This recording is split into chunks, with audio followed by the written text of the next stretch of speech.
Oi, professora, bom dia.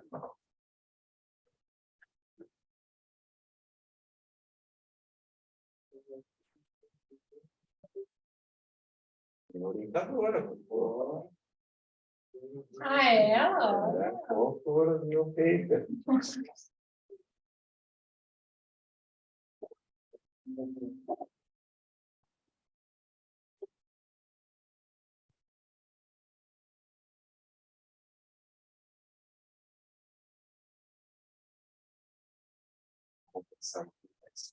Nossa, que impressionado o pessoal da terra, que não foi bem. Só foi bem, só a long range, cara, você viu? O Ronaldo, a Elna, como que é o nome dele? Super bonzinho também.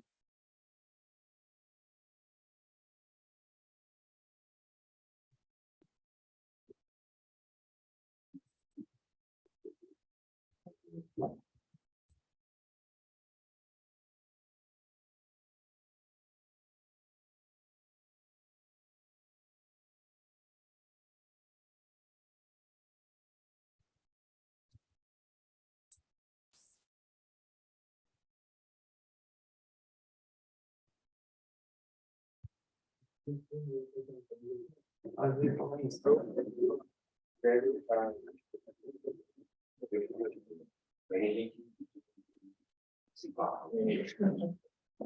Eu sei que você precisa da máquina. Então, Não me ajuda. para ir regulando aqui a entrada da galera, E aí eu te dou passagem aqui atrás para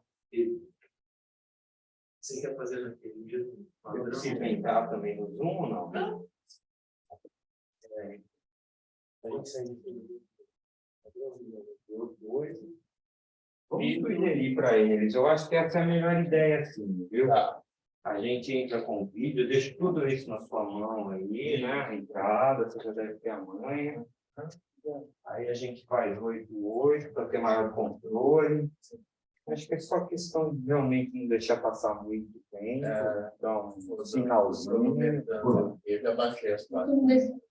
Você acha que é bom pôr alguma coisa na lousa? Se aqui tem giz, né? E alguma coisa. Acho que não tem. Aqui nós temos até as 10. Não. Mas eu posso ir também mostrando as plaquinhas do projeto. Durante o áudio, durante os vídeos, não tem necessidade, mas durante o debate, se você perceber que estiver passando, Tá. você usa. Mas vai ser bem freestyle, né? Na sequência, o procedimento da parceria.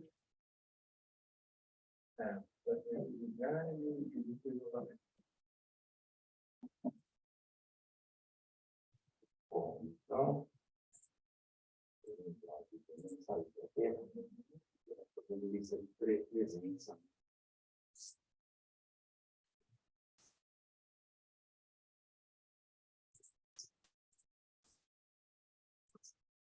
Ribeirão, como é que tá? Você é de Ribeirão mesmo? Eu sou de Patos, fica pertinho de Ribeirão, dá umas 2 horas, mais ou menos. Eu estive lá semana passada, professor Luciane. Mas você foi para Ribeirão só agora?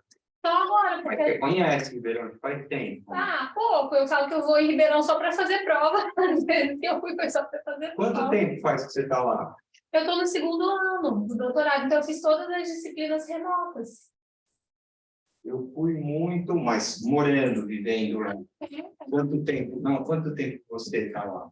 Eu não estou morando lá, eu moro em Patos. É 2 horas de lá, pertinho. Ah, então você não vai nem precisar mais morar lá, não. Quando eu vou, é bate e volta, que é muito pertinho, estrada Por causa da boa. Covid, você conseguiu fazer tudo. Consegui fazer tudo remoto. Nesse ponto foi ótimo, porque eu tenho filho pequeno, né? Então, facilitou bastante. Eu vou apresentar você, né? Entendi. Então,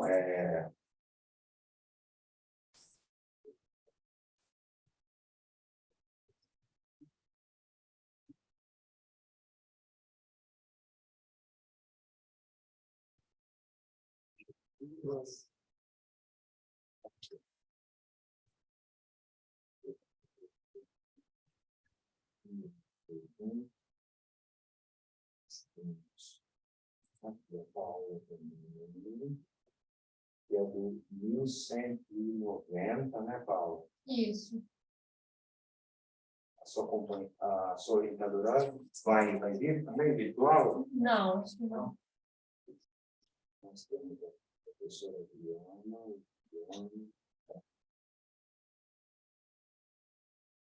Então, eu trabalhei muito naquela região, numa época, eu já fui executivo e trabalhei muito com automobilística. Então, eu trabalhei na época, eu dava assistência à Ford, eu visitava bastante aquela região, os concessionários de lá. Bacana. É uma região muito boa ali, né? Na época, o Plaza, o Hotel, os concessionários grandes. E Sertãozinho também, né? Que é do ladinho ali. um laço lá, É. né? E tinha muita parte de caminhões lá. Era desenvolvido por causa do polo de sucroalcooleiro, né? Mas eu viajava bastante. Eu sou de Jaú também sou do interior. Ah, é? Jaú é todo mundo do interior, viu?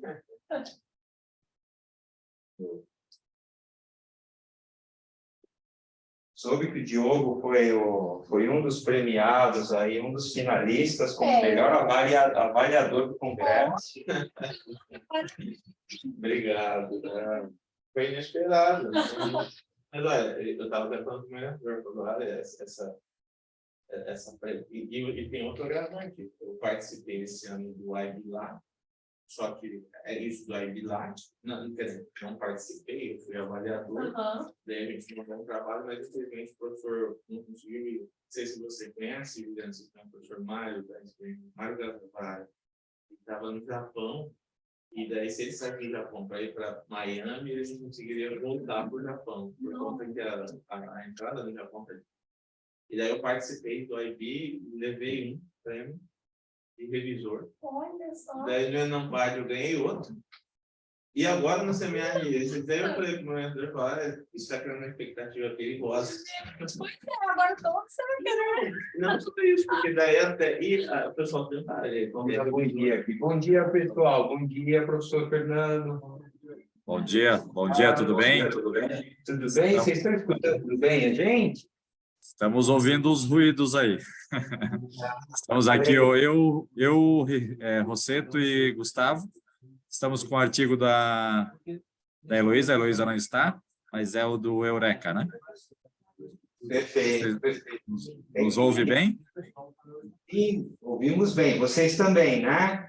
Também. Falando desse lugar aí, a gente ouve bem.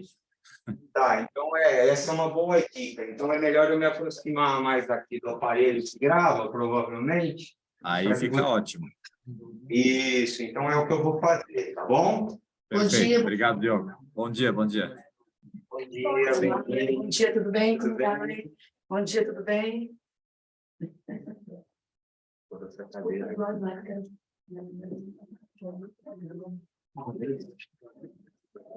Seja uma estratégia melhor para poder apresentar.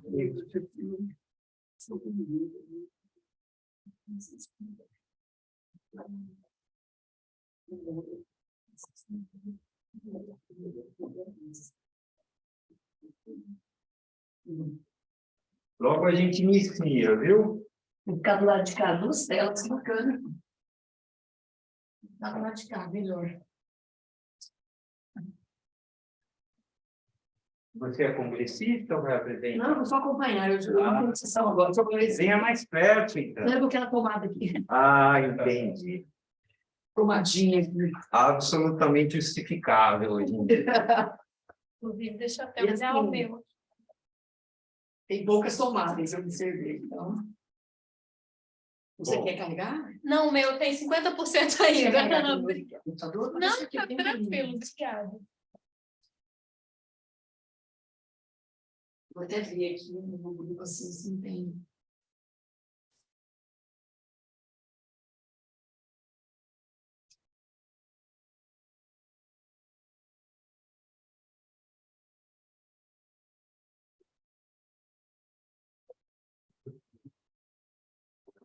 E a gente pode, mas ainda precisa esperar um pouquinho. Ah, você já está passando os vídeos para eles, né? Isso, eu coloquei a instrução que ele quer, né? Para colocar o vídeo, tá? Eu vou marcar aqui quem que a gente encontra.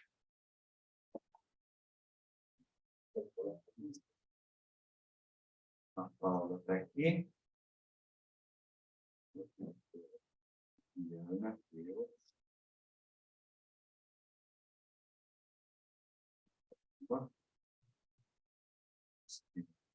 Gustavo, o Fernando, o Carlos. Acho que é só.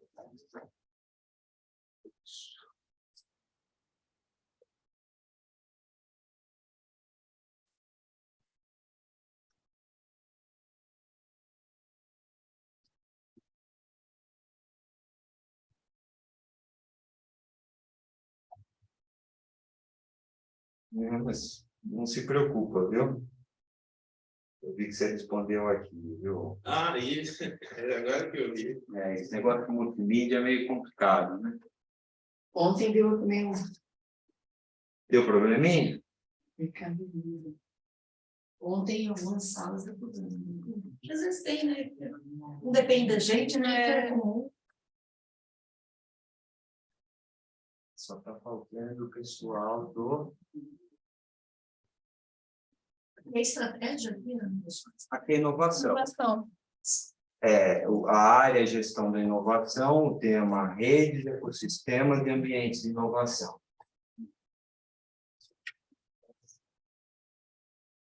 Eu sou o Juliano e o Diogo é o debatedor.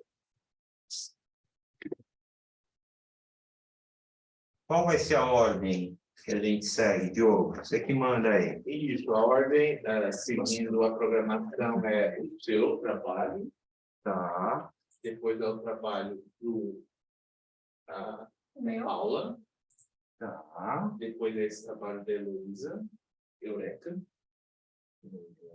Terceiro. e o último é o da Pera um Lívia. pouco. Peraí, Então eu errei. O segundo é o da Paula. Isso. E o terceiro é o Eureka. Eureka. E o outro. E finalmente o da Lívia, trabalho de co-inovação. Tá. E alguém veio do quarto do processo de co-inovação? Eu vi a Lívia está na sala. Ah, que bom. Então a gente tem todo mundo, provavelmente. Em 2 minutos a gente começa, é isso? E Bom dia, Leisiane. Tudo bem? Bom dia, tudo bem? Bem. Escuta bem a gente? Uhum, tudo certo. Tá, ó, eu estou ficando perto aqui da câmera, justamente para que vocês escutem bem aí. Qualquer probleminha, vocês avisem. Vocês nos Certo. avisem. Aqui tá tranquilo.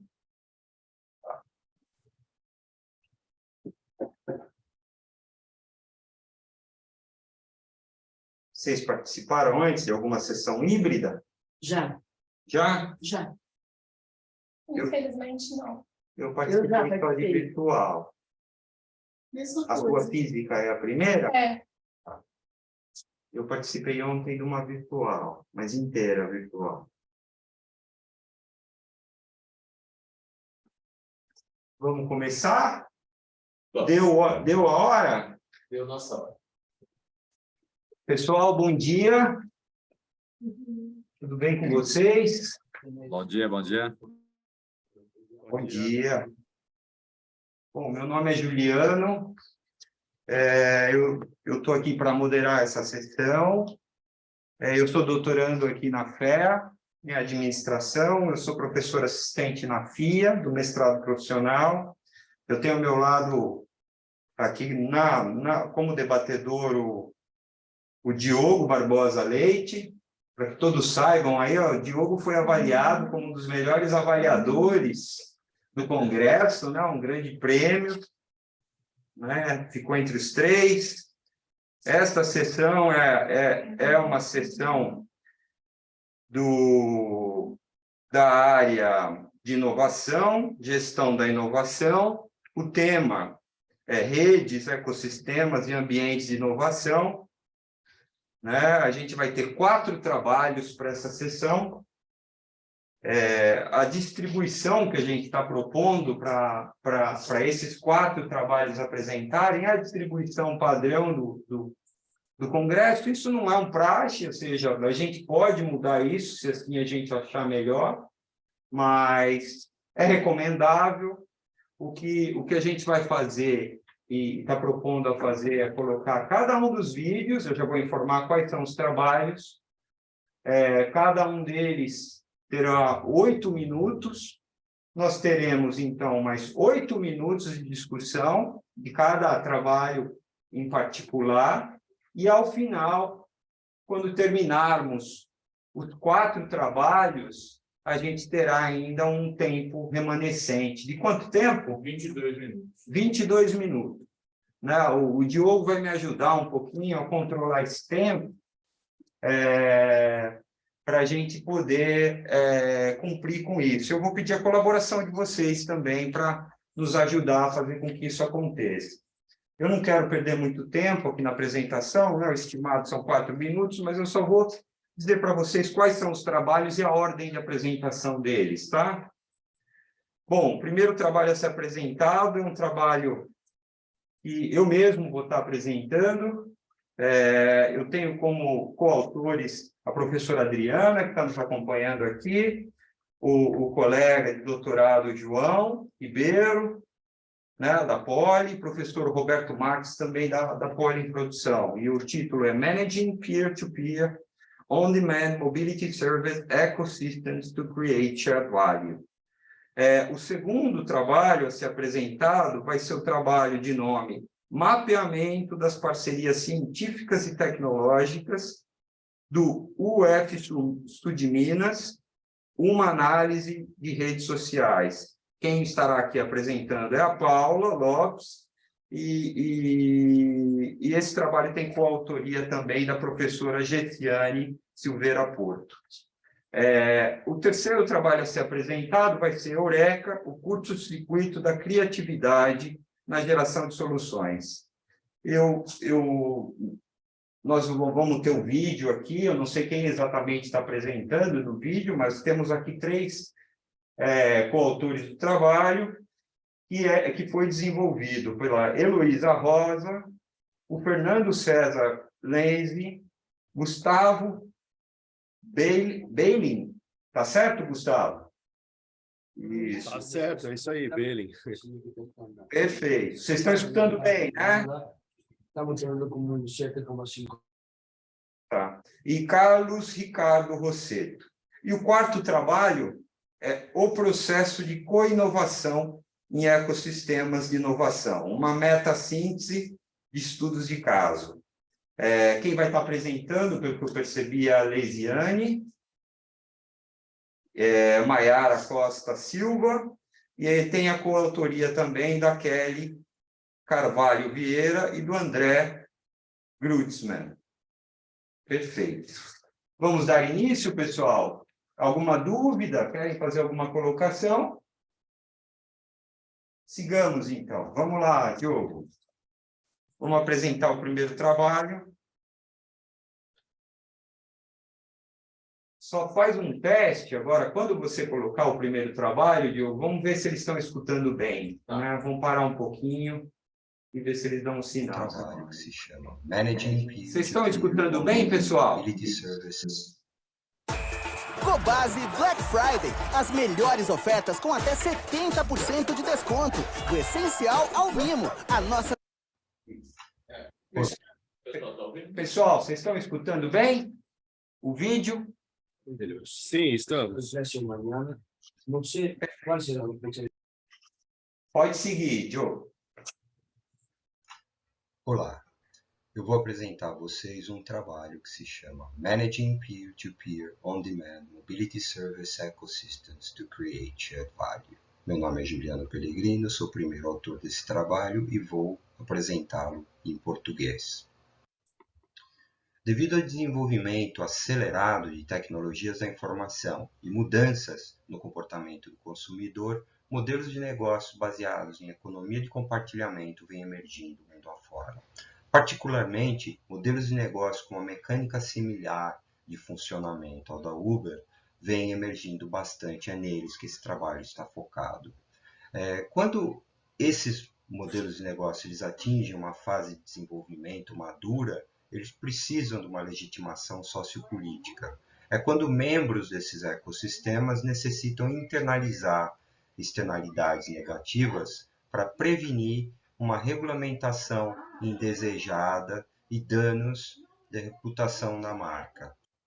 Dado que existem poucas publicações focadas nos impactos negativos causados por inovações de ecossistemas e também uma escassez de casos que exemplificam inovações de ecossistemas sustentáveis, esse trabalho ele foca em responder como provedores de plataformas e outros membros desses ecossistemas similares ao da Uber, estrategicamente gerenciam a internalização das externalidades negativas, criando valor compartilhado.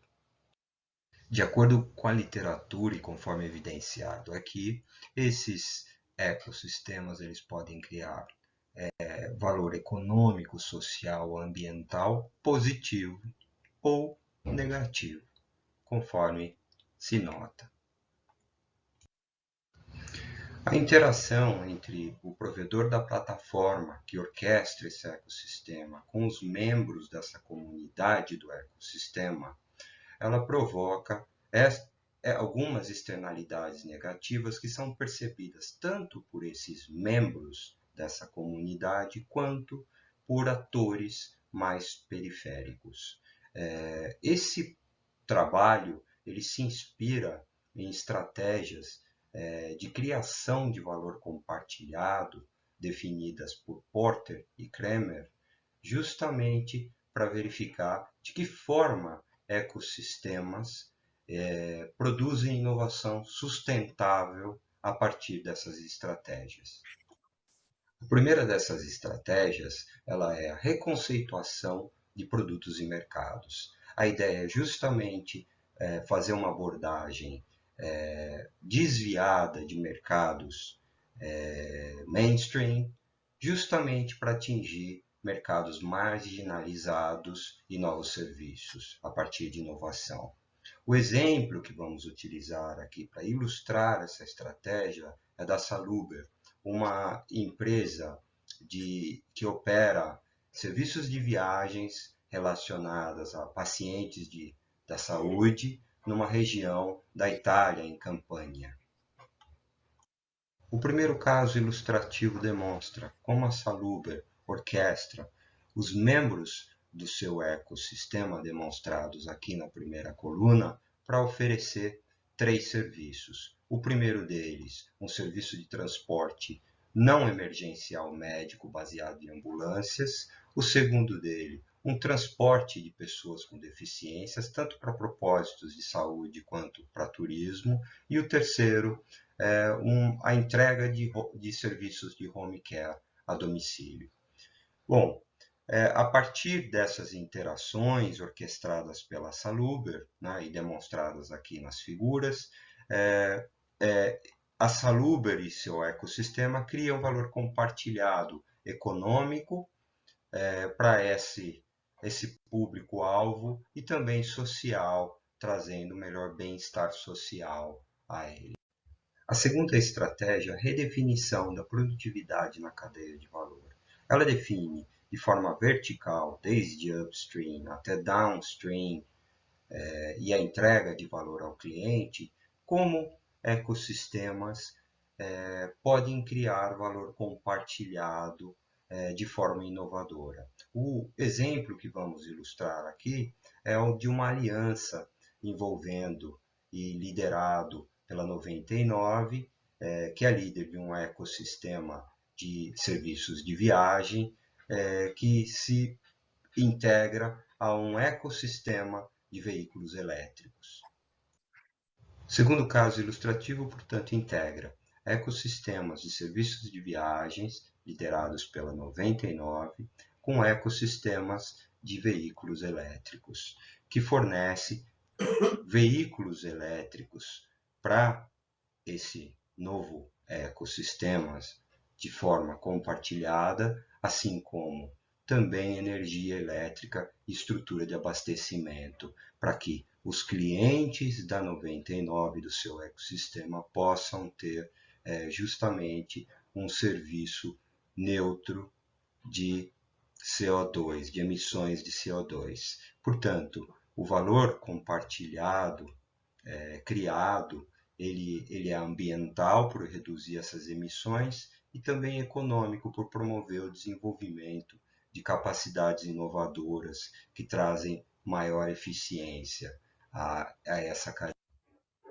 A terceira estratégia, ela é a fomentação de desenvolvimento em clusters locais.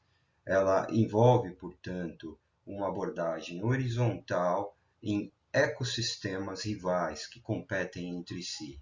E esses membros que atuam muitas vezes em vários ecossistemas, eles podem trabalhar para a construção de fontes inovadoras de valor. O exemplo ilustrativo que vamos abordar aqui é de um projeto chamado Open Delivery. O terceiro caso, que é esse projeto Open Delivery, ele é encabeçado pela Associação Brasileira de Bares e Restaurantes. E ele busca justamente a padronização das interfaces de membros de ecossistemas de food delivery.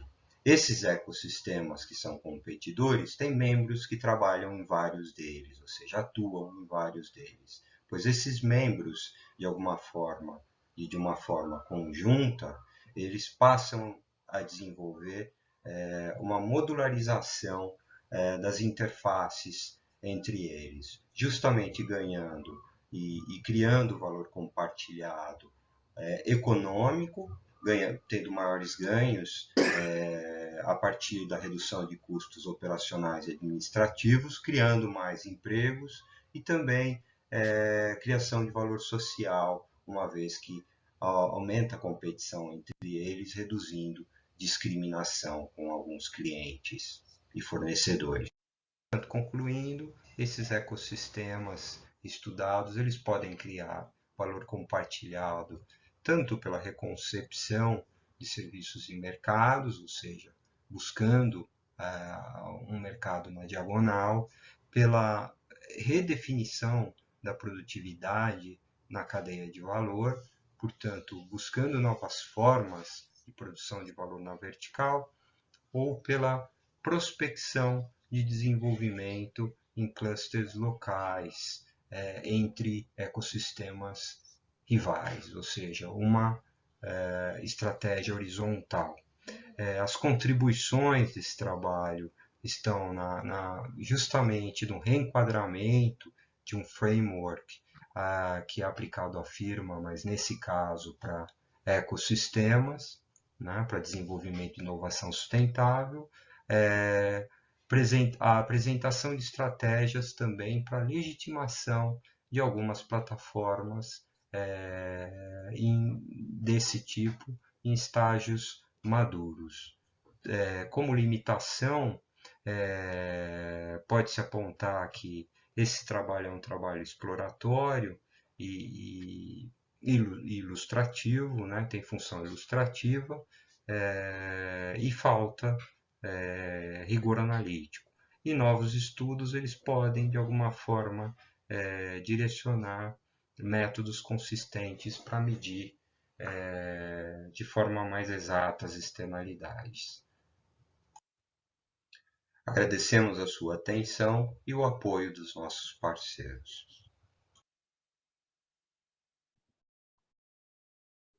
Pessoal, bom, bem-vindos aos que chegaram agora, pois esse é o artigo, né, esse artigo tem a minha autoria, a coautoria da professora Diana, do colega do professor Roberto e do João, e eu abro aqui para vocês essa discussão, né? Estamos aqui para escutá-los, para ver, né, o que vocês acham, o que vocês podem apontar como pontos de possível melhoria do trabalho. Não sei se o Diogo abre, o que a gente faz, hein, Diogo? Se tiver alguma... Eu posso contribuir.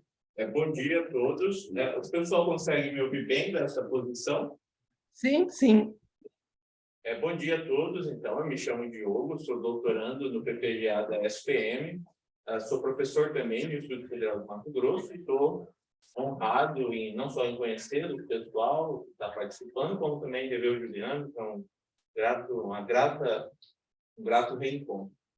Fazendo um apontamento muito rápido e objetivo, Juliano, eu certamente foi um trabalho que eu tive muita dificuldade em conseguir encontrar uma contribuição, porque o trabalho está muito bem escrito. Parabéns para você e para os demais autores. É uma discussão super, enfim, efervescente do momento. A gente sabe a importância dessas plataformas e o quanto que elas têm, de algum modo, perturbado o mercado já bem estabelecidos. E se tem algo que eu possa contribuir, é que vocês usam essa discussão de externalidades, enfim, é uma discussão também bem pertinente, eu acho que tem uma inspiração econômica.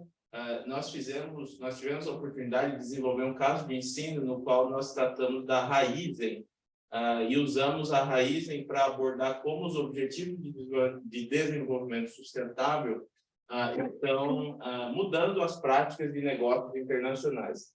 E teve um artigo que me ajudou muito, Juliano, e talvez possa ser útil para vocês, que é um artigo Montiel e do Cuervo Casurra, e eles justamente usam essa ideia de externalidades e constroem uma espécie de framework que é bem parecido com o que vocês fazem, mas, enfim, eu acho que é um trabalho que pode agregar a discussão de vocês, e eu já tenho visto também alguns autores que essa visão de plataforma de ecossistemas é uma visão bem do Jacobides, da Gauer, Cusumano.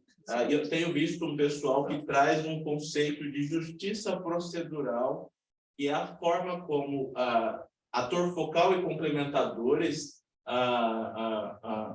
compreendem em si o senso de justiça dentro do ecossistema, já que a gente sabe que um dos elementos para manter o ecossistema é a captura, é a distribuição de valor. Quando o ator focal começa a capturar valor às custas dos complementadores, o ecossistema certamente eles só estão esperando qualquer questão, enfim, para migrar. Tanto é que vocês colocam bem isso no trabalho, que gera um efeito de lock-in.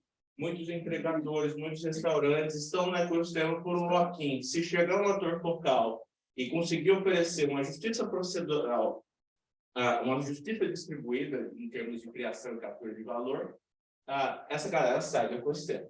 Então, acho que esse trabalho do Cuervo Casurra pode ajudá-los, eu até posso passar para vocês. E, assim, novamente, eu digo, é um trabalho muito bem construído, eu acho que, certamente, a publicação do periódico, enfim, deve ser algo bem próximo. É um trabalho que já está bem próximo da publicação. Parabéns para vocês.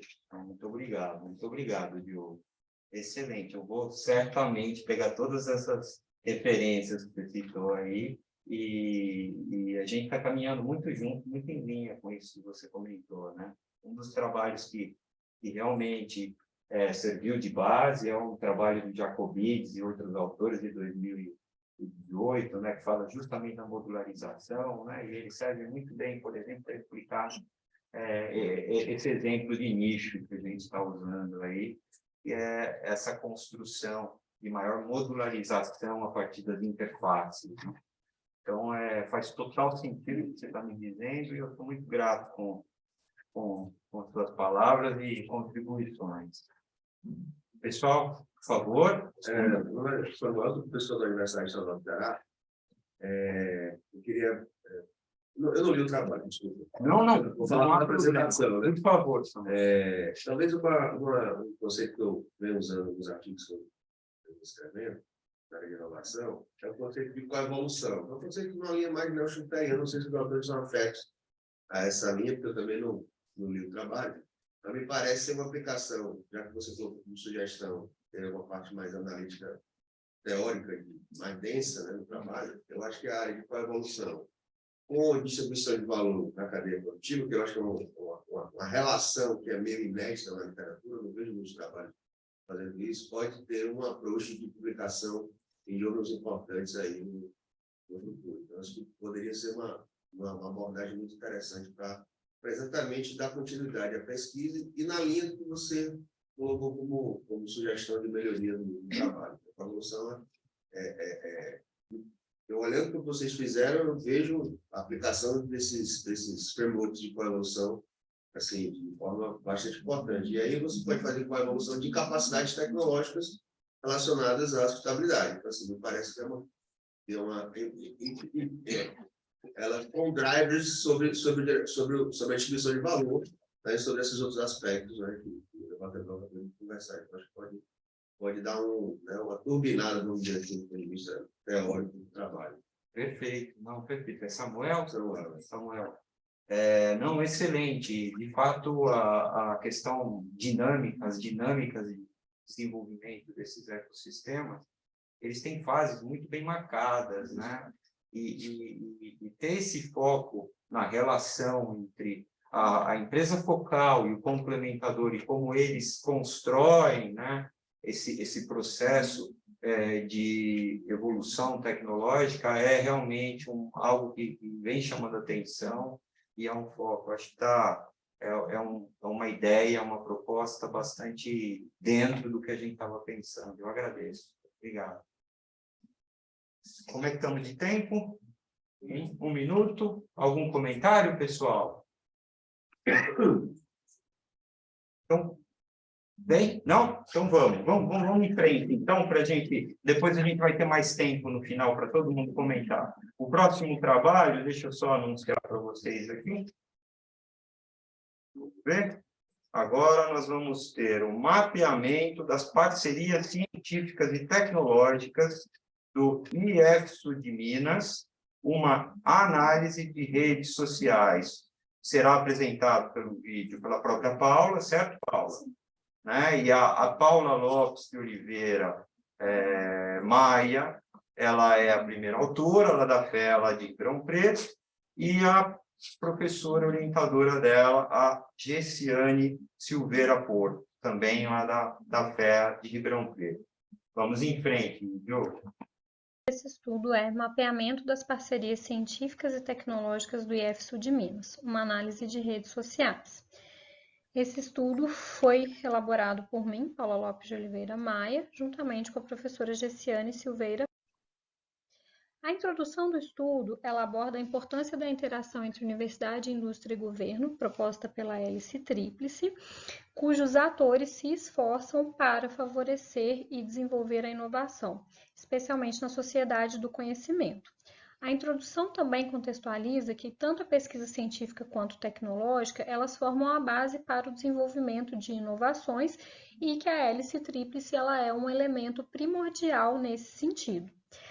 A produção científica e tecnológica brasileira ela vem crescendo ao longo dos anos, porém os institutos federais, por serem instituições relativamente novas quando comparados com as universidades, a origem deles é do ano de 2008, eles são instituições que ainda precisam ampliar de maneira significativa a sua produção científica para que possam se consolidar enquanto instituições de pesquisa. Então, nesse contexto, esse estudo ele traz como pergunta norteadora: qual a estrutura da rede de cooperação científica e tecnológica do IFSU de Minas, tendo como objetivo geral analisar a rede de cooperação científica e tecnológica do IFSU de Minas, e tem como objetivos específicos, primeiro, identificar os atores da rede, compreender o seu relacionamento e sua posição na mesma, segundo, analisar a estrutura da rede a partir das medidas de centralidade e terceiro, avaliar o resultado das cooperações. O referencial teórico, ele aborda a hélice tríplice e a sua importância tanto para o desenvolvimento econômico quanto para o fortalecimento dos ecossistemas de inovação e também aborda as redes de cooperação científica e tecnológica, que vêm sendo usadas como estratégias. No caso da colaboração científica, os pesquisadores utilizam no intuito de viabilizar e facilitar as suas pesquisas.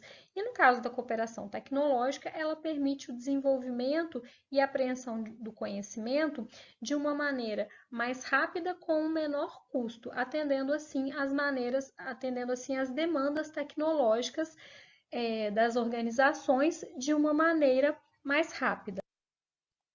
Quanto ao método, essa é uma pesquisa descritiva de natureza quantitativa.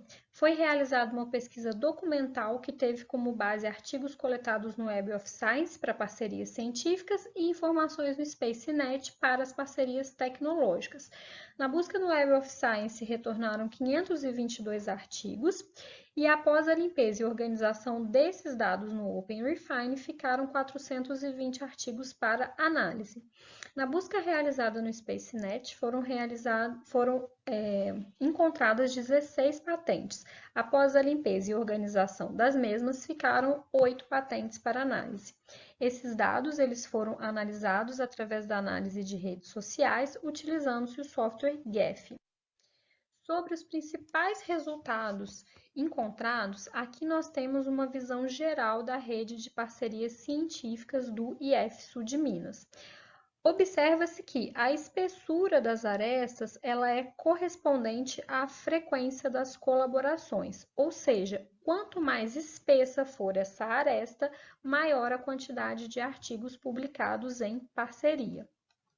Como atributo da rede, foi incluído no nó de cada instituição o número de colaborações, ou seja, o tamanho do nó ele representa o seu grau. Quanto maior o nó, maior o número de colaborações. Então, aqui nessa figura, nós já observamos algumas instituições que se sobressaem, como a USP, a Unicamp, a Unesp e a UFLA. Quanto às principais estatísticas da rede de parcerias científicas, foram obtidos um total de 194 nós, que referem-se às instituições parceiras, sendo elas universidades, outros institutos federais, empresas e instituições de pesquisa. Esses nós foram responsáveis pelo total de 828 conexões obtidas através da publicação de 420 artigos científicos em cooperação, sendo o grau médio dessa rede 8,53. Isso significa que cada ator ele conecta-se em média com 8 outros atores da rede. O diâmetro dessa rede foi de 2, diâmetro ou comprimento médio do caminho. Como trata-se de uma rede egocêntrica, esse é um valor esperado. Sobre a densidade do grafo, obteve-se o valor de 0,004. Isso nos sugere que essa é uma rede pouco densa, ou seja, de todas as conexões possíveis, são estabelecidas um baixo número. Por fim, a modularidade obtida foi 0,24, com a formação de 14 comunidades. Esse resultado nos mostra que existe um baixo coeficiente de clusterização. Essas duas métricas, modularidade e densidade, elas mostram, e também o diâmetro, elas mostram uma baixa reincidência de colaborações. Isso e também ocorre a formação de pequenos grupos. Um outro fator que é importante destacar é que as universidades elas são os principais parceiros do IF-Sul de Minas, o que é esperado para uma rede de publicação científica. Sobre a área de predominância dessas publicações científicas, observa-se que a área de agricultura ela tem um total de 127 das 420 publicações, o que mostra a tradição e a expertise da instituição na área agrícola.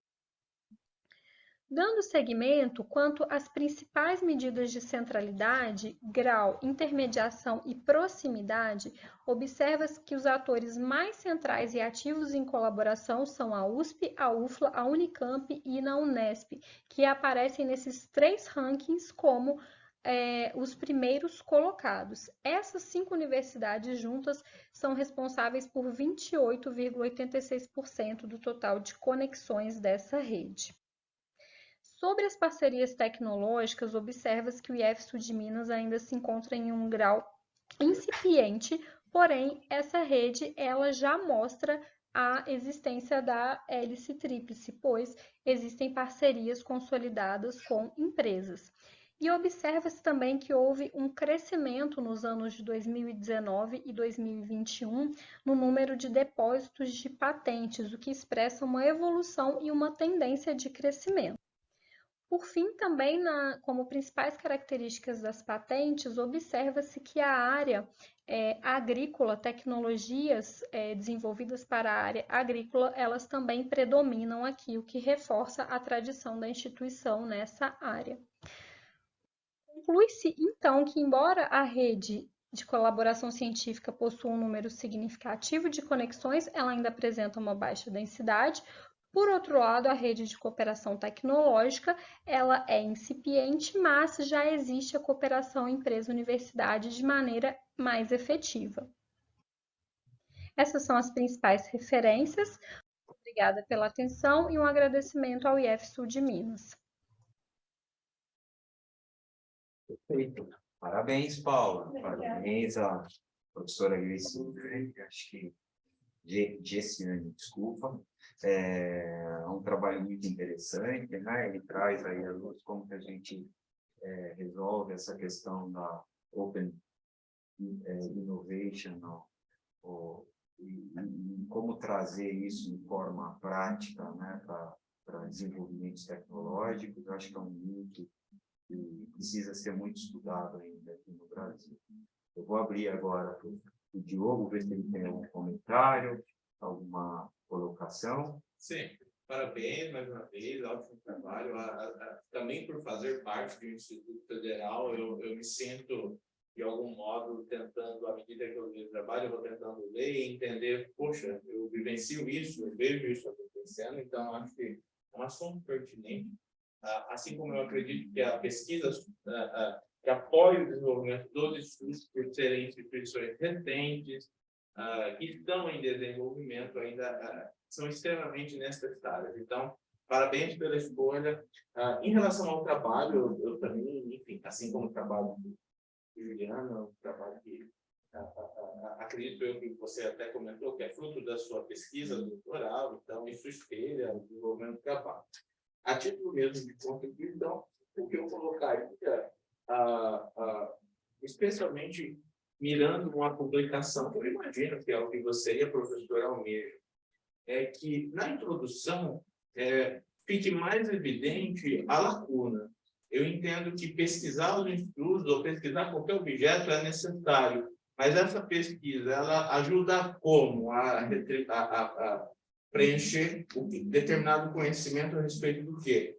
Embora vocês até mencionem alguns tópicos dessa natureza, mas eu acredito que ainda é necessário aprofundar nisso. Quem trata sobre isso, salvo engano, acho que é o próprio Lin, ele fala muito sobre caso intrínseco, que é aquele caso que você pesquisa como uma ideia, você se interessa naquele caso. Mas, evidentemente, a gente sabe que até para que outros autores se interessem pelo nosso trabalho, os resultados têm que ser pertinentes não só para quem está no caso ou para o próprio caso, mas como que ele contribui para a literatura. Então, é evidente que esse é um processo de construção e que, enfim, se eu posso dar um dos tópicos que eu aponto, esse, é uma contribuição que eu possa dar. Explorar um pouco melhor a lacuna. E ontem, em uma das sessões, a sessão da professora Rafaela e do professor Tobi, eles falam muito sobre o so what. E daí? O que a gente faz, uma vez que você sabe os mapeamentos? Que é aquela parte final de colocar as contribuições. Contribui não só para o próprio caso, contribui teoricamente, contribui socialmente, contribui em termos de políticas públicas. Enfim, é isso que eu posso acrescentar. Parabéns. Obrigada. Diogo. Não, se tem gente que vai perguntar, senão eu queria fazer só uma pergunta para a Paula, na verdade, para ela fazer um comentário. Isso. Pode fazer, Caio. Então tá, Paula, parabéns pelo trabalho. Nós estamos...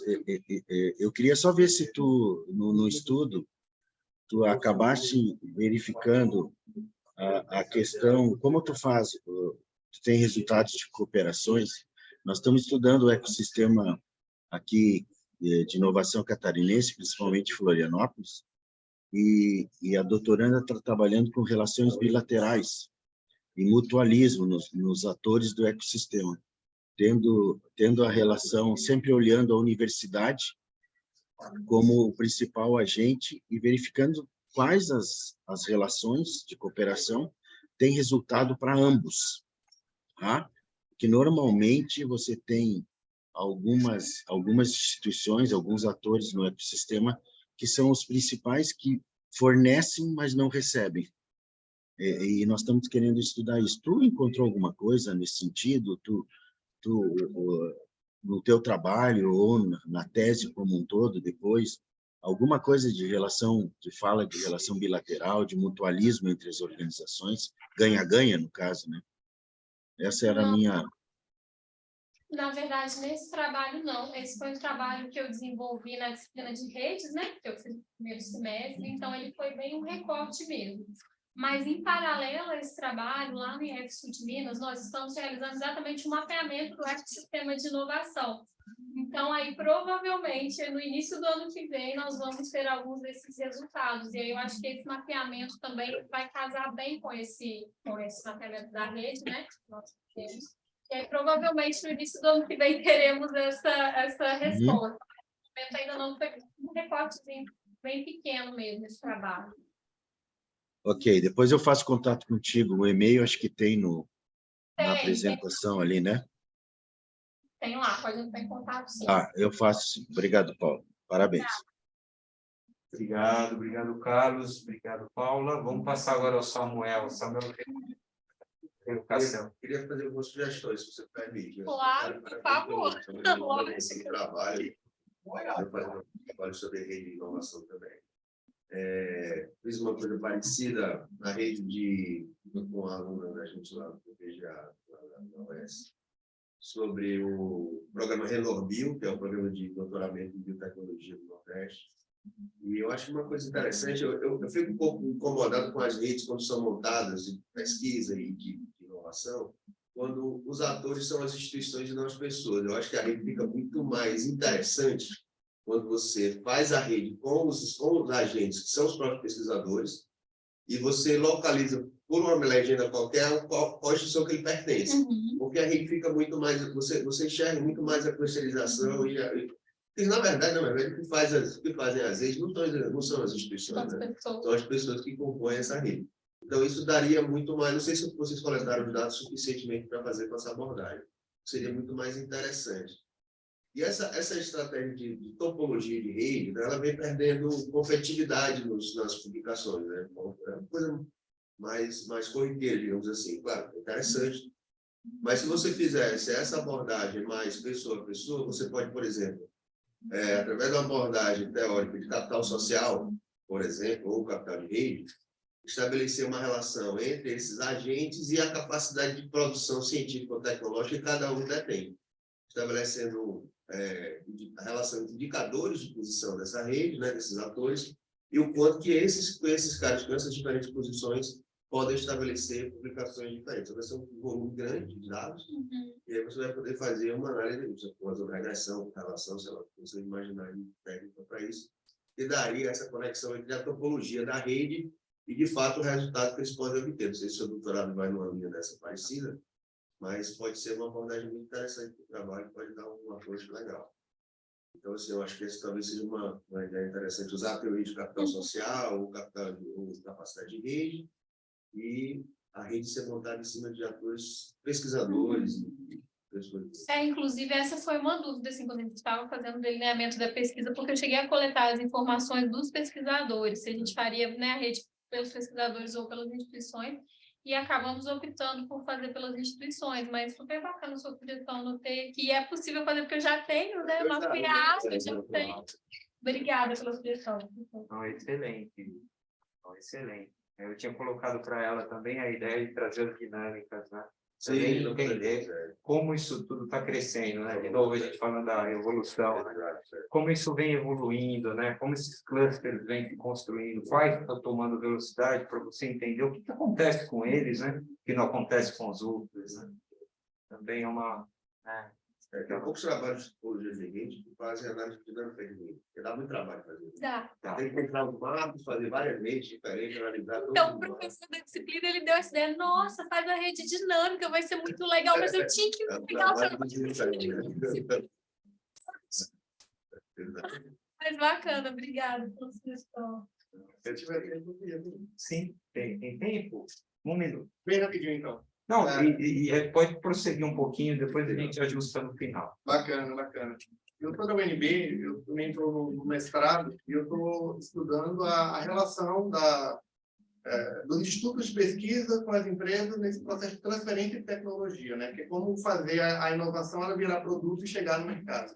Eu estou querendo entender os antecedentes que influenciam esse processo. Queria saber se nessa sua pesquisa, lá no IEF, vocês chegaram a ver alguma coisa nesse sentido. O que influencia, o que está nesse meio de campo que pode ajudar ou atrapalhar esse processo de Então, ainda não, porque esse é o complemento que até o professor perguntou aqui, são duas pesquisas paralelas, essa foi a de rede, e lá no IEF, no nosso grupo de pesquisa, a gente está fazendo um mapeamento do ecossistema exatamente para tentar entender isso. Então, acredito que no início do ano que vem a gente já vai ter alguma coisa nesse sentido, mas ainda estamos trabalhando. Bacana, eu vou pegar seu contato.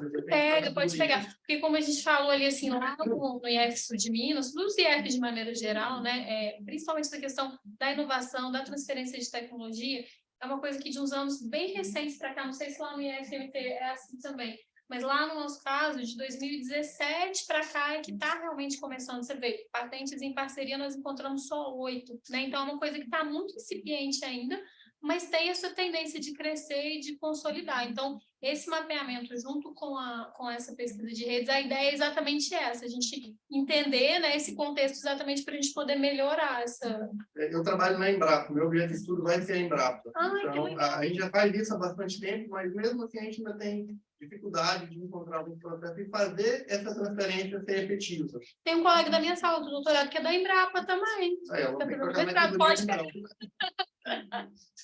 Obrigada. Existe um artigo, acho que é do Bell, e de um outro pesquisador da Universidade aqui da FGV do Rio de Janeiro. Paulo Figueiredo. Exatamente, do Paulo Figueiredo. Supervisor de pós-doutorado.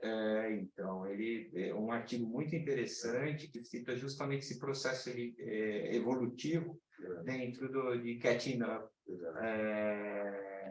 markets, né? Ou seja, mercados subdesenvolvidos que precisam desenvolver.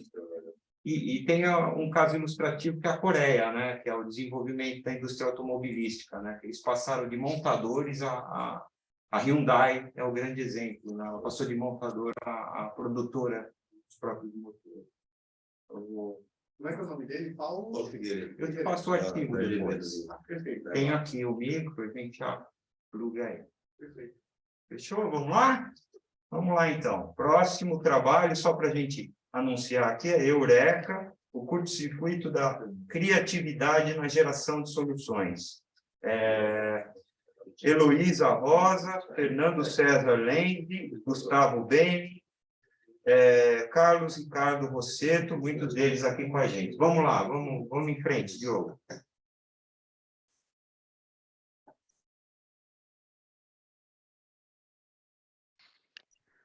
Olá, pessoal. Eu vou apresentar, então, o meu artigo submetido.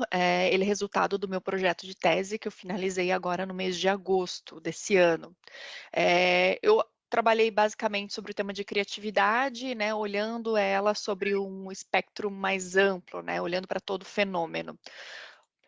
Bom, eu tinha um problema de pesquisa que estava relacionado ao excesso de pesquisas, né, focadas em propriedades individuais. Então, as pesquisas em criatividade, elas não são capazes de compreender todas as interações do fenômeno. Então, a gente vê esses pontos aqui mencionados no slide com decorrência em diversos estudos por diversos anos.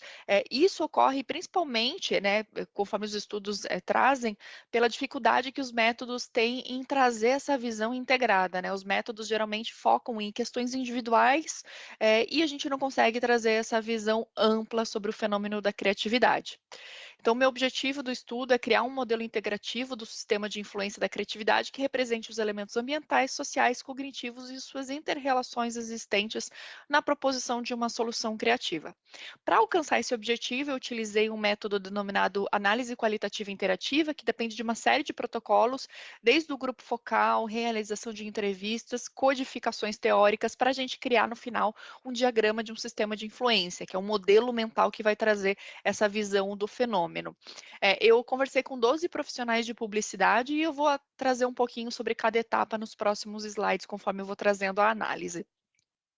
Então, a minha análise, ela se baseia primeiramente nos resultados do grupo focal, onde tinha o objetivo de gerar afinidades e esboçar as primeiras relações, então trazer uma visão de piloto do modelo mental, e eu trouxe uma pergunta para esse grupo focal. Então, lembre-se das soluções criativas que desenvolveu e que tenham sido elogiadas por outro colega do meio.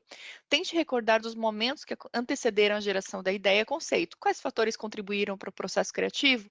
Essa frase foi apresentada no grupo focal e os participantes tiveram que registrar elementos que pudessem ser influenciadores em post-its e depois fixar num quadro de maneira aleatória.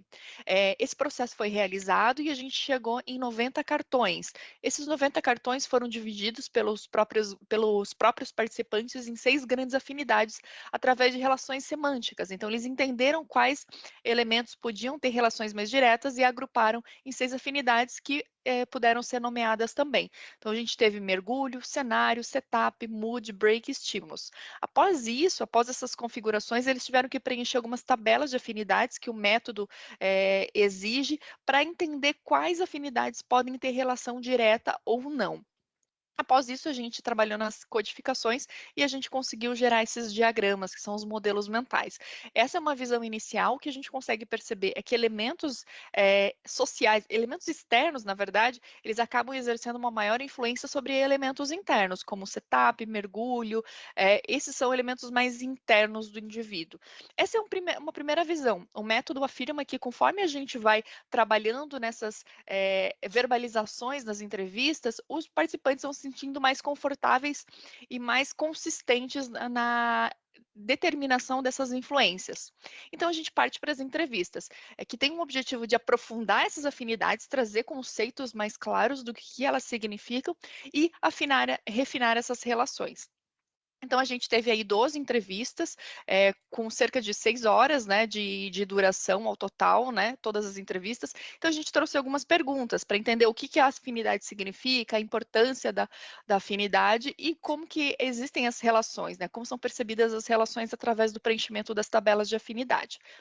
Ao final, a gente chegou aí nesses conceitos individuais, então mergulho muito relacionado à pesquisa, cenário ao ambiente que o participante está inserido, setup muito relacionado a processos, ferramentas que são necessárias, mood, o sentimento, break, as pausas necessárias para poder oxigenar a mente, e estímulos, aquilo que pode ser servido de estimulante para o processo, como alimentos ou bebidas. Todos esses conceitos estão aprofundados ali no meu artigo e eu não vou focar aqui por causa do tempo. Então, a gente tem aqui o meu resultado final, então a gente tem um modelo mental que apresenta elementos externos como cenário, break, estímulos, como elementos mais importantes, porque eles são a base do processo, né, são o início na verdade, do sistema de influência, para depois a gente seguir para processos, para elementos mais individualizados, como setup, mood e mergulho. A partir disso, então, a gente consegue chegar nas conclusões do estudo, né, trazendo resultados bacanas para a teoria, que até então a gente não tinha percebido. Esse é o modelo do sistema de influência de criatividade. Até então, a literatura em criatividade não tinha conseguido identificar esse sistema de maneira clara. O que a gente percebia era influências isoladas desses elementos, né, tentando identificar o quanto que determinado elemento traz influências para a criatividade, e não conseguia, a teoria não conseguia até o momento identificar todos esses elementos relacionados entre si. Então, esse é um achado do meu estudo. Além disso, eu consigo identificar que elementos externos são mais importantes que elementos internos, dialogando com o próprio conceito da criatividade, que demonstra que a criatividade não é um elemento individualizado, né? É um fenômeno social. E eu trago também alguns achados relacionados a elementos que são vistos como elementos processuais da criatividade, como break, setup e mergulho. Todos esses elementos acabam estando presentes na literatura de processo de criatividade e não são presentes na literatura sobre drivers. Então, esse é um dos achados do meu estudo. Olhando para todas as conclusões, né, o que a gente conseguiu entender a partir da resolução do objetivo, a gente percebe que os elementos do fenômeno são configurados como cenário, break, estímulo, setup, mood e mergulho. Alguns são vistos como processuais, né, então eles passam a ser vistos como motivadores, como drivers aqui no meu estudo, e os elementos externos, eles são muito importantes, são até mais importantes que elementos individuais. Ainda assim, eu consegui identificar que a criatividade, ela depende de um sistema linear, unidirecional, né? O modelo, que é resultado dessa estratégia de coleta e análise qualitativa interativa, o modelo ele pode ser visto de diversas maneiras, com relações cíclicas ou diversos elementos apontando influência sobre um elemento, o que eu não consegui identificar aqui. Então, eu consegui perceber que o sistema de influência ele é unidirecional, sendo que alguns elementos acabam tendo muito mais importância que outros elementos. Então, esses são os principais achados do meu estudo. Eu finalizo por aqui, agradeço aí a CAPES pelo apoio, né? Eu fui bolsista da CAPES durante todo o meu processo do doutorado, que contribuiu fortemente para que eu pudesse executar esse projeto de pesquisa. Agradeço e fico à disposição para conversas e para que a gente possa melhorar esse estudo.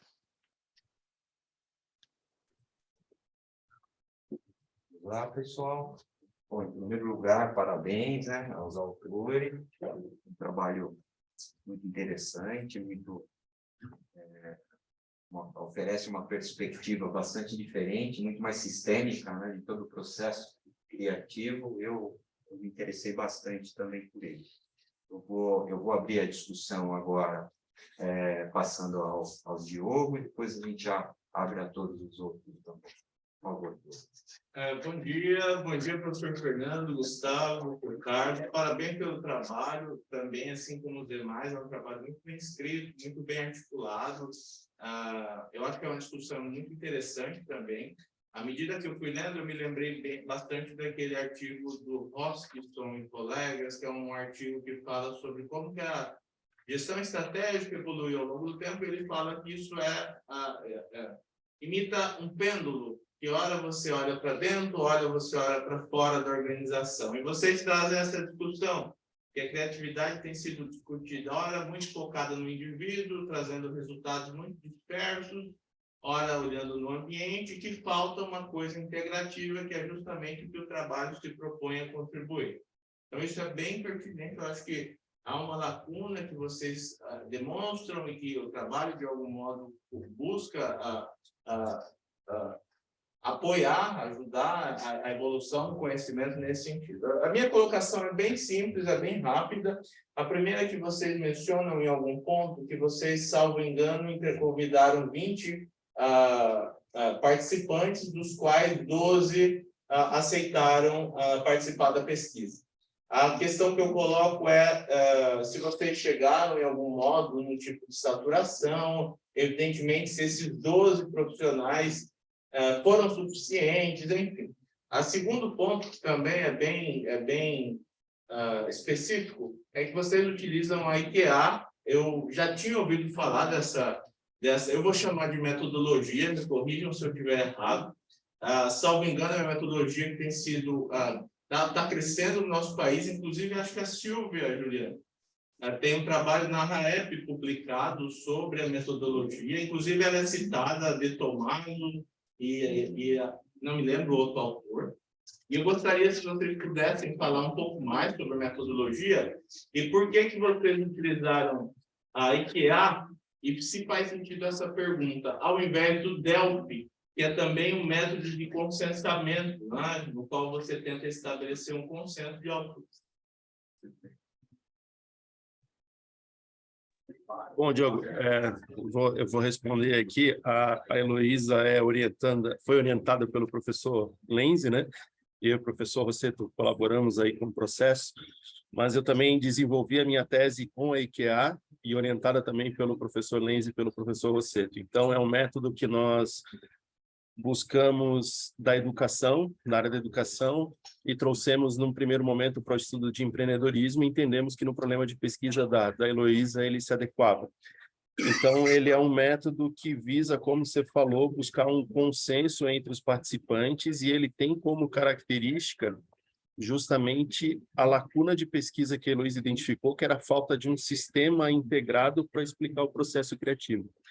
E o método, ele visa isso, como resultado do processo de grupo de foco e depois de triangulação com as entrevistas, é apresentar um modelo de relações entre elementos que formam um sistema, né? Ou seja, como esse sistema se comporta.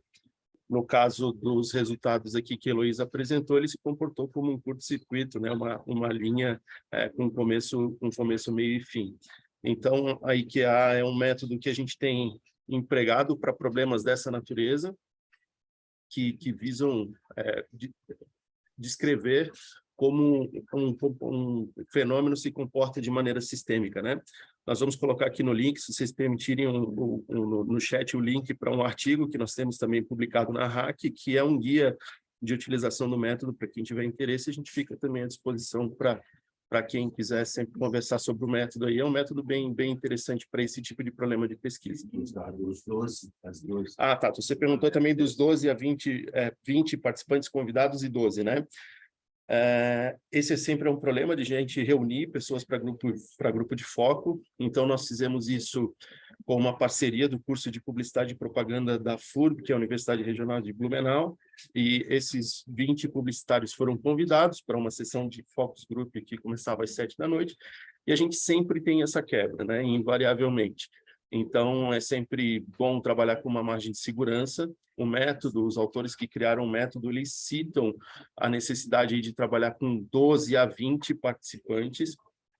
Então, a gente chegou aí no número ideal. E a questão da saturação, ela é feita a partir, porque as entrevistas, elas são conduzidas a partir do resultado do grupo de foco, do primeiro mind map que é gerado no grupo de foco. E a gente busca a saturação nas próprias entrevistas. Então, o número de 12 foi suficiente nesse caso. Perfeito. Perfeito. Alguma colocação, pessoal? Alguém quer? Eu queria primeiro parabenizar o trabalho aí, né? Os autores, professores envolvidos aí, você. Queria dizer que, uma sugestão, não sei se vocês já pensaram em fazer essa aplicação para startups, porque eu acho que é bastante aplicável, né? Esse mundo das startups está cada vez maior. Você tem eventos gigantescos agora em São Paulo está ocorrendo 2 eventos, agora o Campus Party, que tem uma área de atividade enorme para essa área. Em seguida tem o case, 2 eventos desses, você fica por assim, um número enorme, outros métodos também, mas numa lógica parecida, né? De estudar a criatividade. Essas startups em early stage, elas basicamente dependem de criatividade e relacionar isso com o sucesso da criatividade, porque também tem uma lógica associada, não sei se vocês abordaram no estudo, me desculpa, não li o artigo. Criatividade é sempre colocado como soft skills, né? E aí, várias dessas pessoas que têm muitos soft skills, mas não têm hard skills, não conseguem gerar resultados a partir da criatividade. Não sei se vocês também fizeram esse relacionamento, ou tem uma discussão em cima disso, então, com essas 2 sugestões aí. Uma é aplicar startups e a outra é dessas questões de criatividade, que são mais soft skills, com as questões de hard skills, para transformar a criatividade em resultado. Vocês ouviram?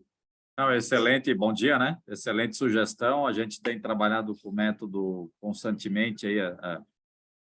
Não faz muito tempo que a gente teve a descoberta aí do método, como o Gustavo comentou, né? Que veio da educação.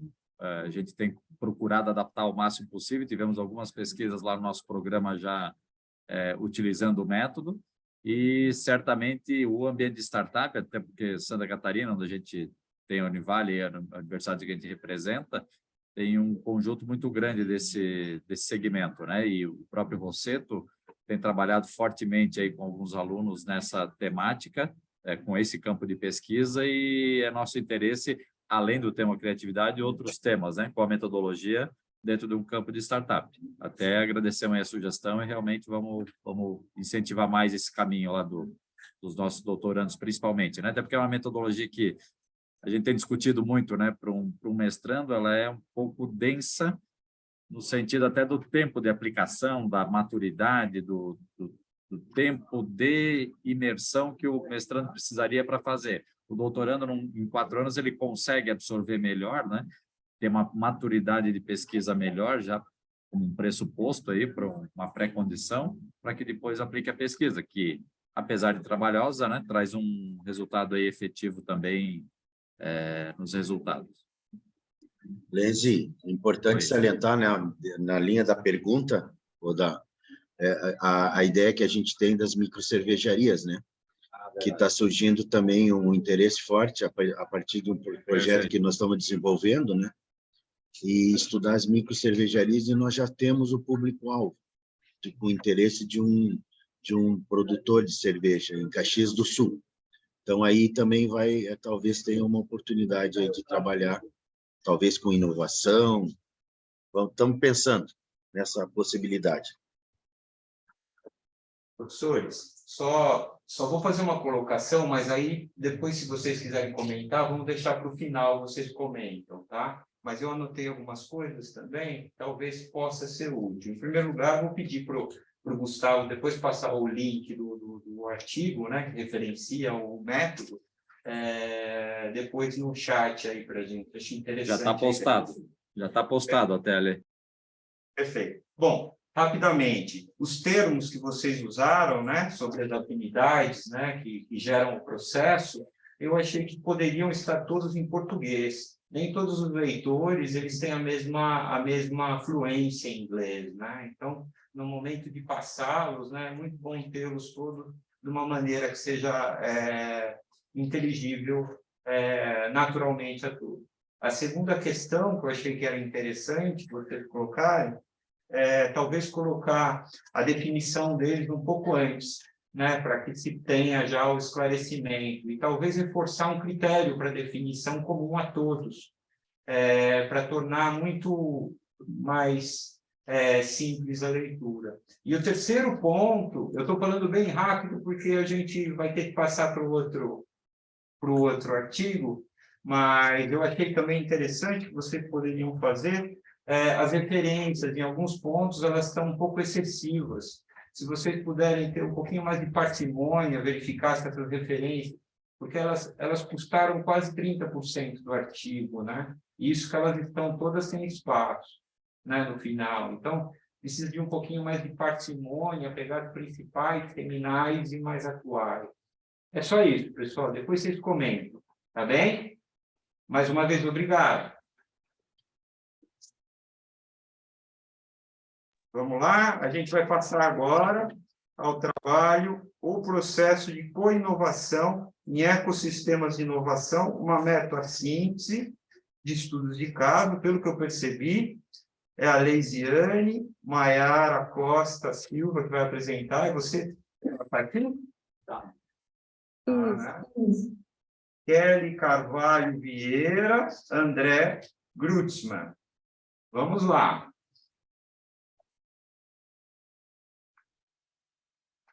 Olá, pessoal. Me chamo Leisiane Maiara. Estou aqui para apresentar o trabalho Processo de Co-inovação em Ecossistemas de Inovação, uma meta-síntese de estudos de caso. Esse estudo foi desenvolvido junto a Kelly Carvalho Vieira e o professor André Grutzmann. Nós estamos aqui representando a Universidade Federal de Lavras, o PPGA-UFA. Bem, com influências teóricas da inovação em um cenário mais aberto, né, a co-inovação ela surge como um novo paradigma de inovação. Lee et al. Ele vem dizer que novas ideias e perspectivas de diversas fontes são integradas em uma plataforma para gerar novos valores organizacionais e compartilhados. Então, a co-inovação ela surge como um processo recíproco e interativo, inserindo em um conjunto de atores, redes e instituições coevolutivas. Então, mediante esse cenário, a compreensão clara do ecossistema e de sua dinâmica ela vai ser fundamental para uma estratégia bem-sucedida da inovação. O Anke vem dizer que inúmeras inovações coevoluem nos chamados ecossistemas de inovação, e ali são desenvolvidas e aplicadas por diversas comunidades, inúmeros sujeitos e organizações interagindo em um ecossistema complexo. Então, os ecossistemas de inovação eles vão compreender atores, artefatos e atividades ligados entre si por meio de relações de complementaridade ou substitutas. Então, acoplando ecossistemas de inovação junto à co-inovação, a gente observa que há uma falta de entendimento teórico existente. De um lado, a gente vê que, apesar de estudos tenham discutido a noção filosófica de co-inovação, a abordagem de sua atuação ainda permanece pouco pesquisada e compreendida. E, por outro, né, considerando que essa falta de clareza quanto a essas distinções ou semelhanças de atuação, tanto da co-inovação quanto dos ecossistemas, elas podem ser mitigadas por meio da análise dos estudos de caso realizados. Então, com base nisso, a nossa problemática se pautou em como se configura o processo de co-inovação em ecossistemas dentre os estudos de casos já realizados sobre a temática.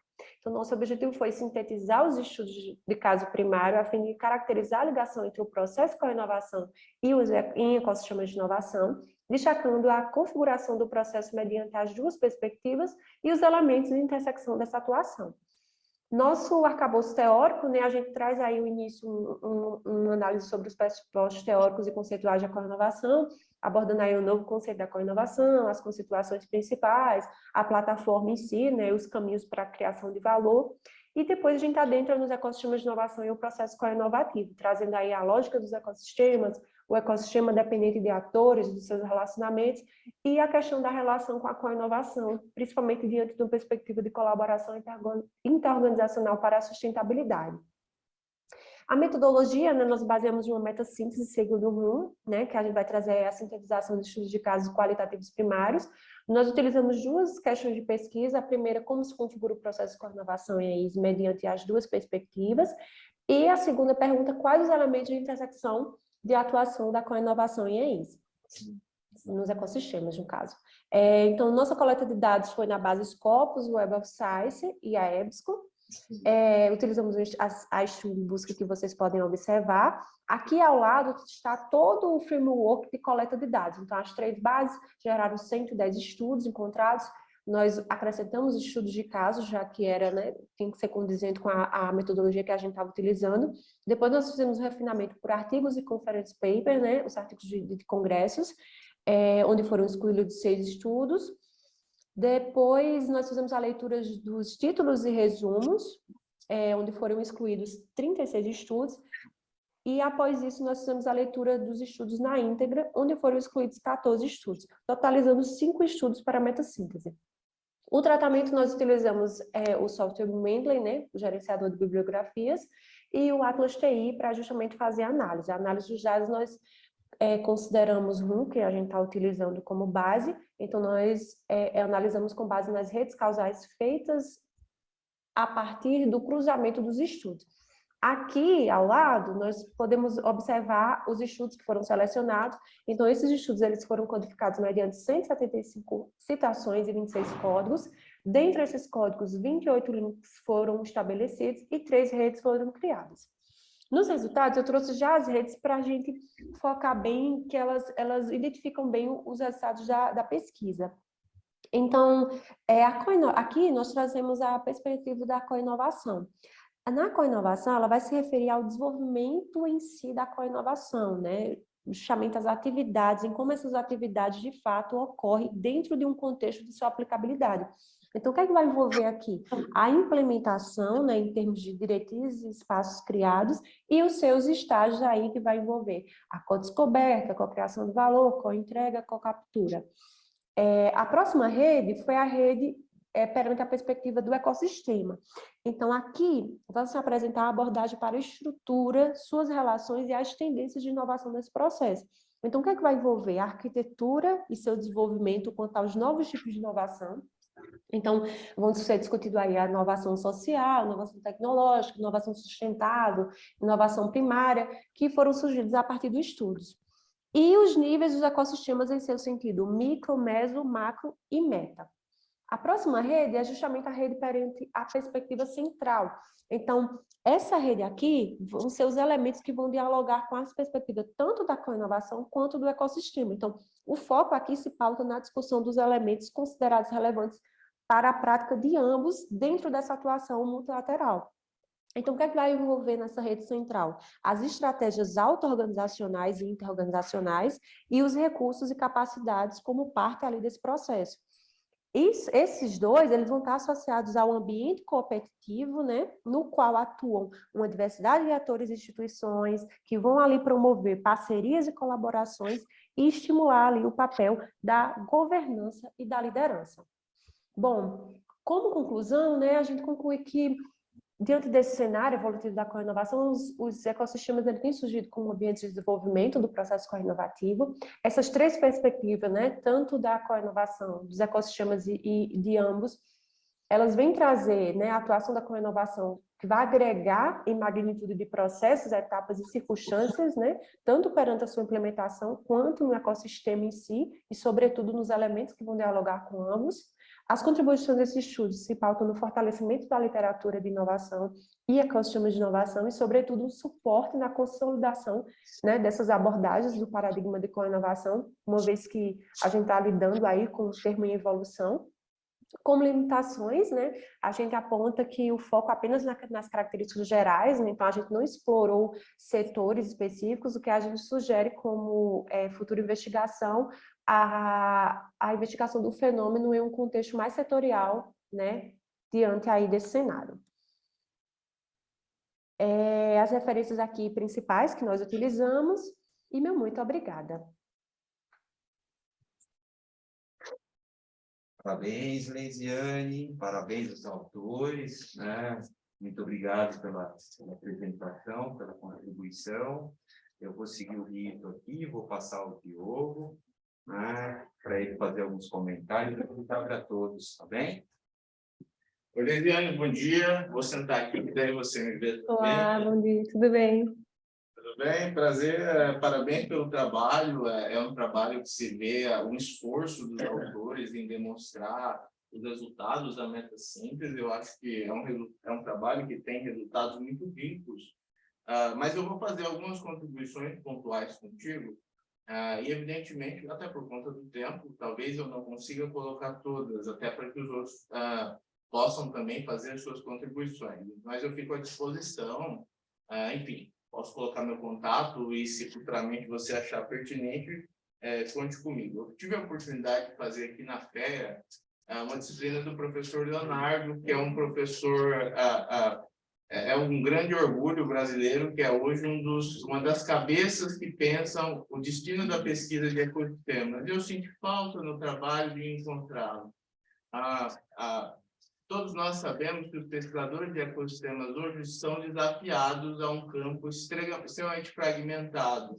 E eu vi isso no trabalho de alguns modos. Em várias vezes, vocês abordam ecossistemas com perspectivas diferentes.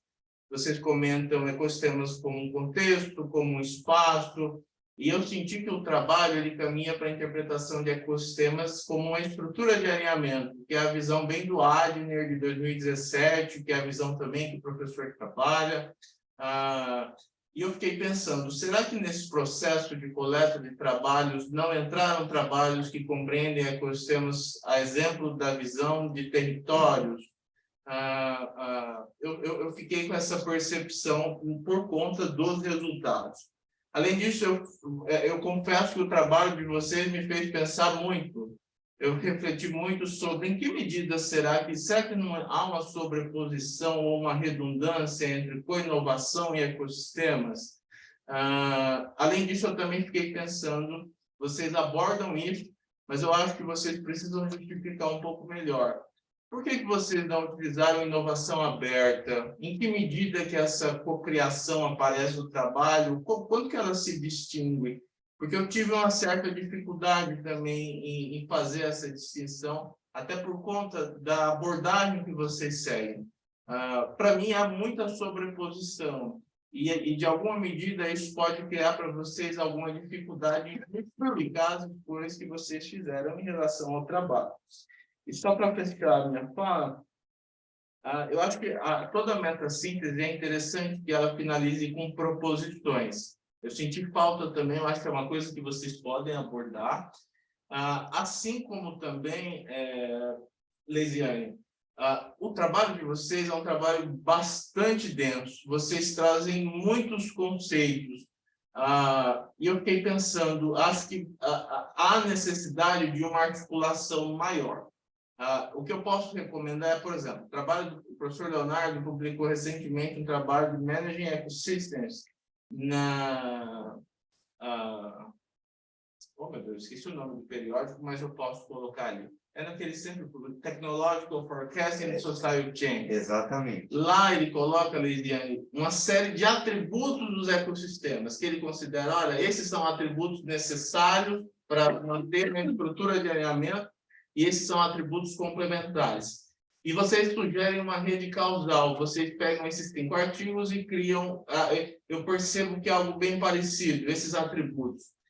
Eu vejo, por exemplo, será que não seria melhor vocês pegarem os atributos que já foram coletados, estão validados, e vocês tentam fazer uma correlação com cocriação, ao invés de vocês criarem vocês chamam de rede causal, que vocês criam uma rede causal de cocriação, a rede causal de ecossistemas, e depois fundem verificam o que há de complemento. Eu acho que é uma estratégia até para que vocês diminuam a complexidade, porque o trabalho tem muitos conceitos. Eu acho que isso é uma coisa que é necessário repensar, até por conta das justificativas. Mas, de modo geral, eu acredito que também é um trabalho que demonstra o esforço e, enfim, só tenho a parabenizar pela oportunidade de estar apontando sugestões. E encerro minha fala, porque eu já falei. Então, muito obrigada pelas contribuições. Então, esse artigo é um artigo de disciplina, né? Então, já dentro porque a gente não prolongou as proposições, até a quantidade, né, de encaixe no evento, não deu para a gente ir mais além.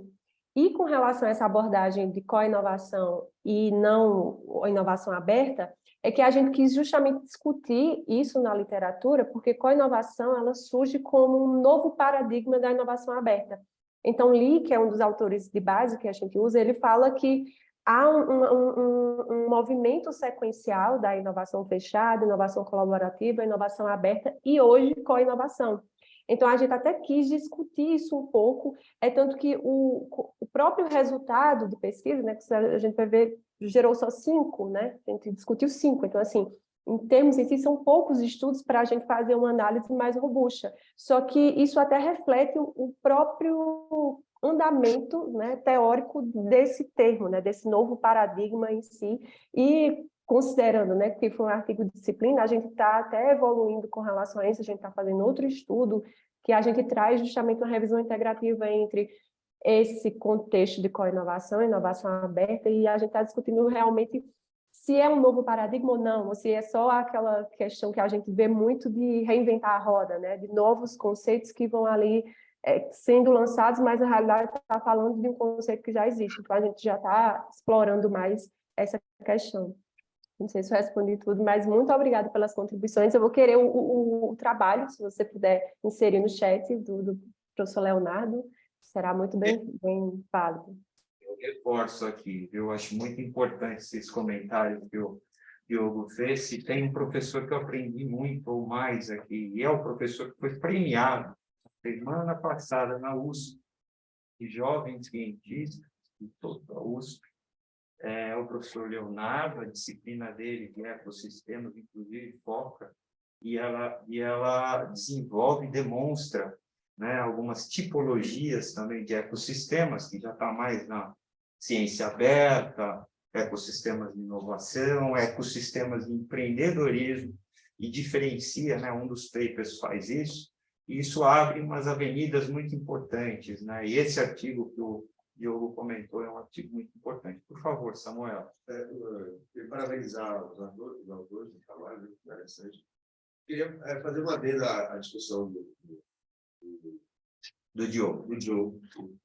Sobre essa questão de coevolução e inovação aberta. Eu não li o artigo, mas, assim, tem que entender um pouco o que vocês estão chamando de co-inovação, porque eles estão na perspectiva de que são atores que conjuntamente estão fazendo uma inovação, faz sentido inovação aberta. Se forem inovações que estão se auto-influenciando, aí está na perspectiva da coevolução.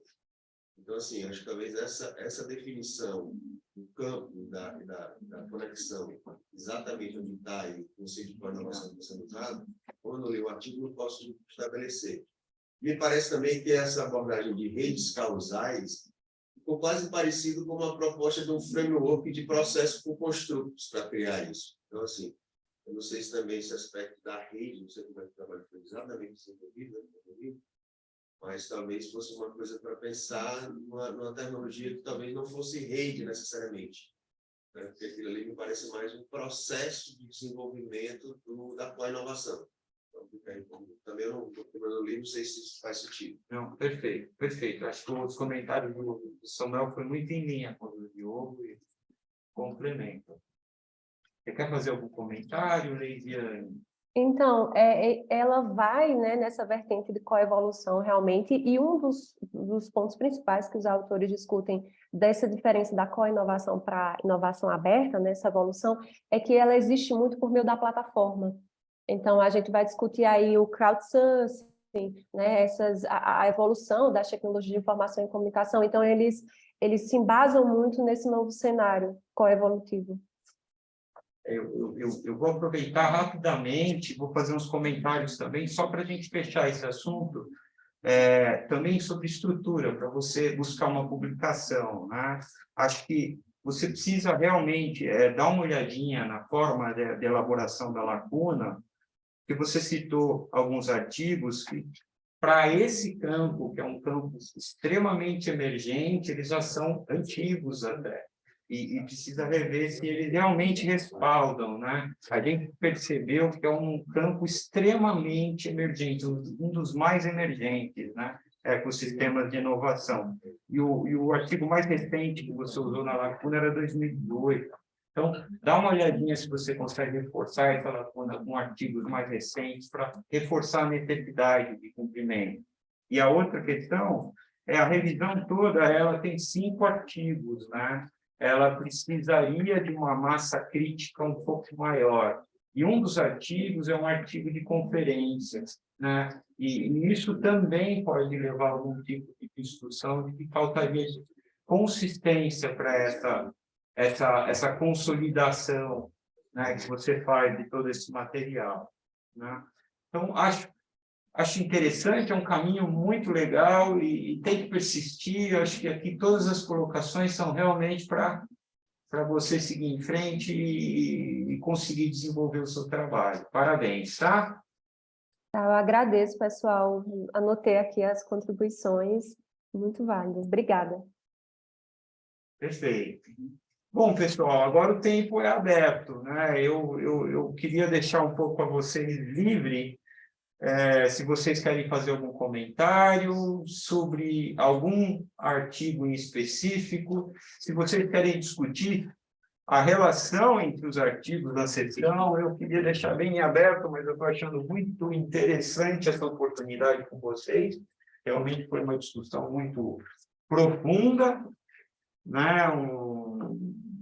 É um grande prazer, né? Eu estou aqui do lado do Diogo, que fez umas contribuições aqui que sempre me surpreenderam de novo, e eu queria saber de vocês como que a gente abre a discussão, porque realmente aqui a gente tem esse espaço aberto.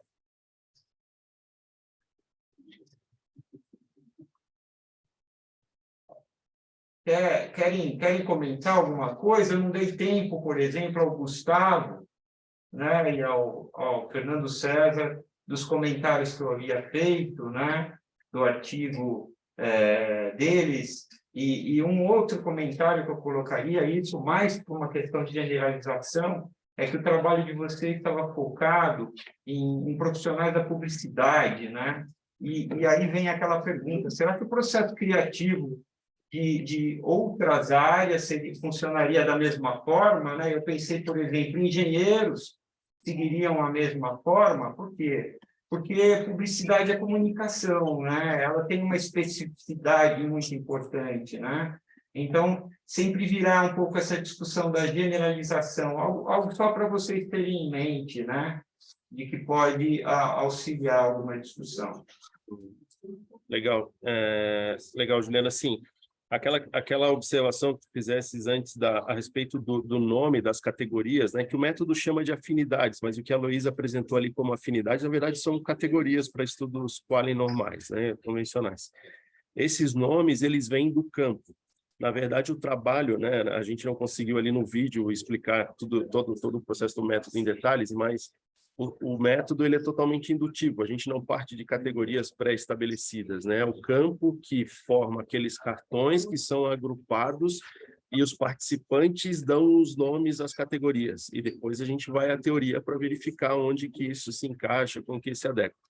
Então, o fato do nome das afinidades estarem em inglês, algumas delas, vem muito desse profissional de publicidade, que trabalha dessa forma, que usa muitos termos em inglês. A gente fez pesquisas, por exemplo, com o mesmo método, sobre como que consumidores escolhem uma marca de smartphone para compra. Vieram categorias com nomes em português. Então, isso é uma característica do próprio campo. E aí, de fato, o que tu fala é verdade. Aquilo ali se aplica, é um modelo que se aplica a profissionais de publicidade, né? E é um modelo mental compartilhado, é isso que o método gera, um modelo mental compartilhado daqueles participantes daquele grupo. Então, muito possivelmente, não explica o processo criativo do engenheiro, o processo criativo do professor, o processo criativo do empreendedor na fundação de um negócio, são variações da pesquisa que precisam ser feitas, né? Não, perfeito, perfeito. Muito claro. Excelente. E, pessoal, algum comentário sobre os trabalhos? Eu fiquei realmente bastante feliz de encontrar trabalhos muito consistentes, né? Parabéns a todos e eu acho que as discussões foram extremamente frutíferas. Eu, pelo menos, aprendi muito aqui dentro, né? Eu já tive em várias sessões e algumas, né, não criam, né, todo esse ambiente que a gente teve por aqui. E queria simplesmente agradecer a vocês a oportunidade, né? Foi realmente um aprendizado, aprendi muito com vocês, né? Estou muito grato de participar aqui e estar nessa função de moderação. Obrigado, viu? Legal, parabéns aí pela condução de vocês também. Eu acho que já estive com o Diogo numa sessão de casos no ano passado, se não me engano, no seminário. O Diogo sempre conduz muito bem também os trabalhos, e parabéns aí para ti também, Juliana. E para todos os que apresentaram seus artigos aí, parabéns. Perfeito, perfeito, pessoal. Bom, acho que... Diogo, o que você acha? Podemos então, só comentar, o Diogo deve ter mandado a vocês também aí no virtual uma avaliaçãozinha, não é? Isso, eu só reforço, pessoal, por favor, para fazerem a avaliação da sessão. O pessoal também presencial pode acessar a programação para avaliar e também para que acessem o espaço de networking. Enfim, estão todos convidados. E é isso. Agradeço a oportunidade também de mais um ano do Juliano também, de reencontrá-lo. E assim como ele disse, para mim foi um aprendizado. Sempre é muito prazeroso estar nas sessões de gestão da inovação. Os debates são sempre legais, os comentários, essa troca sempre muito intensa na nossa área. É isso, obrigado. Valeu, pessoal. Uma Valeu, boa pessoal. tarde. Um abraço. Juliano, né? E eu vou aproveitar para pegar aquele arquivo e trocar figurinhas, né? Depois você passa o seu contato também, viu?